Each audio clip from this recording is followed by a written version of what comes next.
ito parang home talaga siya for me. Kahit sa trabaho. Yung klase ng trabaho gusto kong gawin, ito yung trabaho ng mayor. Mas pagod nga daw ang local. Totoo ba? Yung local walang pahinga eh.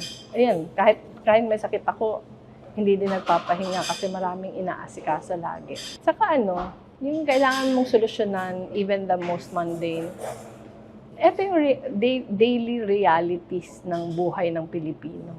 Pero dahil maraming kailangang ayusin, very challenging yung trabaho. Saka ako kasi, kaya ko ginawa yung Angat Buhay. Kasi tingin ko hindi ako pwede na wala talagang grassroots work eh. Kasi yun naman yung training ko, yun yung pinag-umpisahan ko. Parang hindi makukumpleto yung serbisyo pag wala nun. In my heart, dito ako parang very fulfilling. Ito yung gusto kong ginagawa. Parang lahat na hinahanap. Sa'yo ko, sa'yo, oh, oh. Sa'yo